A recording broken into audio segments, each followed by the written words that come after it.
자, 그럼 이번에는 곱셈을 통해서 경우의 수를 구하는 곱의 법칙에 대해서 얘기를 해볼 건데, 간단한 예를 들면서 얘기를 시작해 볼게요. 자, 여러분들한테 옷이 이거보다 더 많이 있을 것 같긴 한데, 상황을 좀 극단적으로 가정을 해볼게요. 여러분들이 집에 가지고 있는 옷이 이렇게밖에 없다 칩시다. 셔츠가 이렇게 둘, 바지가 이렇게 셋. 자, 이게 여러분들이 가진 옷의 전부라고 가정을 좀 할게요.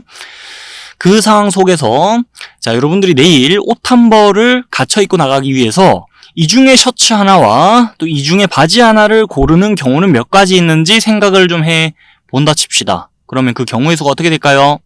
수형도를 좀 띄워놓고 얘기를 해볼게요. 자, 한번 적어드릴게요. 수형도. 앞으로 직접적으로 수형도를 그려주면서 경우의 수를 구할 일도 많을 거거든요. 수형도가 뭐냐면 지금 보고 있는 그림처럼 일어날 수 있는 모든 경우를 나뭇가지 모양의 그림으로 나타내 놓은 걸 우리는 수형도라 하는데, 지금 이 수형도를 보면서 우선 경우의 수를 좀 생각해 보도록 할게요. 자, 우리가 이 중에서 바지 하나를 고르고 잇따라 셔츠 하나까지 고르는 경우에 대해 생각을 해야 되는데, 일단 셔츠는 나중에 생각하기로 하고 바지부터를 생각하는 거예요. 이 중에 바지 하나를 고르는 방법, 자, 이렇게 세 가지 맞죠? 근데 거기서 생각을 멈추면 안 되고 우리 셔츠 하나까지 고르는 경우를 생각해 줘야 되니까, 자, 이 각각에 대해서 셔츠 하나까지 맞춰 고르려니 이때 경우의 수 둘, 이때 경우의 수 둘, 이때 경우의 수 둘. 자, 총합 6이다라고 합의 법칙을 적용해서 우리 이 경우의 수를 구할 수 있는 거 맞죠? 자, 근데 같은 수형도, 같은 상황을 보면서 우리는 다르게 또 경우의 수를 구할 수 있는 게, 일단 바지 하나를 고르는 방법의 수는 3이에요. 자, 근데 우리 거기서 생각을 멈추면 안 되고, 바지 하나 고른 후에 잇따라 셔츠 하나까지 고르는 경우에 대해 생각하는 거니까, 이 각각의 경우에서, 자, 셔츠 하나 고르는 경우가 둘씩 따라오면서, 아, 경우의 수가 2배로 늘어나네라는 걸 생각해 줄 수 있는 거 맞죠? 이 수형도를 생각해 주자면은, 수형도에서 나뭇가지가 2갈래씩 촥 펼쳐지면서, 경우의 수는 3에서 2배가 된다는 거 생각해 줄 수 있는 거 맞나요? 그래서 바지 하나를 고르는 경우의 수 3, 셔츠 하나를 고르는 경우의 수 2인데, 자, 이 경우의 수들을 잇따라 생각하다 보니 곱의 형태로 답이 나오는구나라는 걸 생각해 줄 수 있고, 이 앞에서는 합을 통해 결과를 내봤는데 이번에는 곱을 통해 결과를 내봤고요.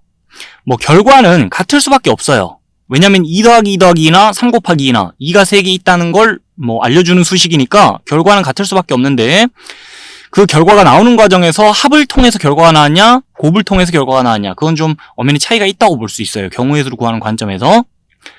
근데 그 중에 우리는 곱을 통해 경우의 수를 구하는 것에 대해 좀 더 집중적으로 지금부터 얘기를 해야 되겠고, 자, 좀 더 얘기를 이어가 볼게요. 이 중에 바지 하나를 고르는 사건을 A, 그리고 이 중에 셔츠 하나를 고르는 사건을 B라 할게요. 우리 지금 사건 A와 사건 B가 잇따라 일어나는 경우의 수를 생각해 준 거 맞죠?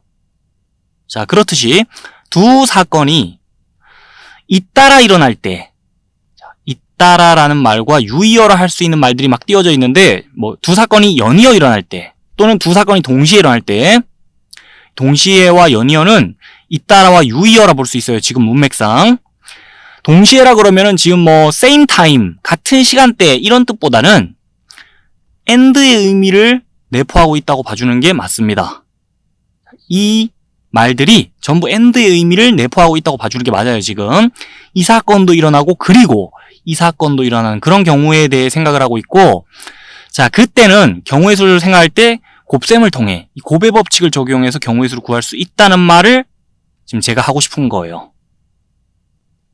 이와 같은 상황에서 그 답을 구해보기 위해 수형도를 그려나가다 보면은, 자, 어떤 상황이 펼쳐지냐? 각 경우에 대해 같은 수만큼 나뭇가지가 촥 갈라지면서 실제 경우의 수가 몇 배 되는 상황이 나옵니다. 자, 그렇기 때문에 이 수형도에서 나뭇가지가 같은 수만큼 쭉 펼쳐지는 상황 생각해 주면서, 아, 이럴 때는 두 사건이 동시에 일어나는 경우의 수 구할 때는 곱을 통해 경우의 수 구할 수 있다는 거구나. 자, 이럴 때 곱의 법칙 적용이 된다는 거구나 라고 수형도와 함께 곱의 법칙의 원리에 대해 잘 이해해 주면 좋겠어요. 자, 그 다음에 보충 설명 하나 하고 이제 예제를 좀 보러 갈 건데, 어떤 얘기 할 거냐면, 우리 3 곱하기 2를 하나 2 곱하기 3을 하나 계산 결과는 6으로서 같은 거 맞죠? 곱셈에 대해서 교환법칙 성립하기 때문에 계산 순서를 이렇게 가져가나 저렇게 가져가나 계산 결과가 똑같은 건 너무나 당연한 소리인데 지금 그 얘기를 왜 하고 있냐? 두 사건이 잇따라 일어나는 경우에서 구할 때는요. 자, 어떤 사건이 일어나는 경우의 수를 먼저 고려하든 상관없다. 그 얘기 좀 하려고 그래요. 그러니까 우리 지금 이 바지 하나를 고르는 사건을 A, 셔츠 하나를 고르는 사건을 B라고 놓고 얘기를 하고 있으니까 지금 사건 A가 일어나는 경우의 수 생각한 다음에 잇따라 사건 B가 일어나는 경우의 수 생각해주면서 곱배법칙 적용했죠. 이 순서로 곱셈을 해도 되고요. 이 경우의 수 구할 때는 사건 B가 일어나는 경우의 수를 먼저 고려해도 돼요. 자, 그 다음에 잇따라 사건 A가 일어나는 경우의 수 고려해주면서 곱을 해도 결과는 똑같이 나온다는 거예요. 자, 둘 중에 어떤 사건이 일어난 경우의 수를 먼저 고려하든 상관이 없다는 거 한 번 더 얘기하고 지나가요. 곱셈에 대해 교환법칙 성립하기 때문에. 자, 그러면 수형도 한 번 더 그려주고 지나갈까요? 이 지금 셔츠 하나를 고르는 경우가 두 가지잖아요.